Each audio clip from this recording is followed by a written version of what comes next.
నమస్కారం. నా పేరు శ్రీరామ్ శర్మ. ఏదైనా సరే కోర్టులో సివిల్ కేసులో కానీ క్రిమినల్ కేసులో కానీ ఒరిజినల్స్ పోయిన తర్వాత జిరాక్స్ కాపీలు ఫైల్ చేసి మార్కింగ్ చేయొచ్చా?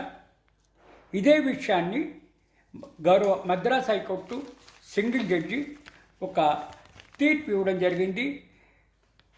Madras high court section 63A Indian evidence act ప్రకారము ఒరిజినల్ మిస్ప్లేస్ అయితే, ఒరిజినల్ పోయినా, ఒరిజినల్స్ డ్యామేజ్ అయినా సెకండరీ ఎవిడెన్స్ కింద జిరాక్స్ కాపీస్ ఫైల్ చేయొచ్చు అని single judge justice Shamim Ahmed గారు తీర్పు ఇవ్వడం జరిగింది. ఈ కేసులో ఒరిజినల్ చెక్ మిస్ అయింది, జిరాక్స్ కాపీ ఫైల్ చేశాడు. Criminal complaint section 138 negotiable instrument act కింద మదురై క్రిమినల్ కోర్టులో దాన్ని రెఫ్యూజ్ చేస్తే హైకోర్టు దాకా వచ్చింది. హైకోర్టు ఇరుపక్షాల వాదనలు వినిన తర్వాత సెకండరీ ఎవిడెన్స్ కింద జిరాక్స్ కాపీ ఫైల్ చేయొచ్చు అని ఆదేశాలు ఇవ్వడం జరిగింది. ఈ తీర్పు ద్వారా మనకి తెలిసేదేంటి, ఒకవేళ ఒరిజినల్ మిస్ప్లేస్ అయినా, చినిగిపోయినా, డ్యామేజ్ అయినా, దొంగతనం అయినా జిరాక్స్ కాపీలు ఫైల్ చేయొచ్చు సెకండరీ ఎవిడెన్స్ కింద అని మనకి తెలుస్తోంది.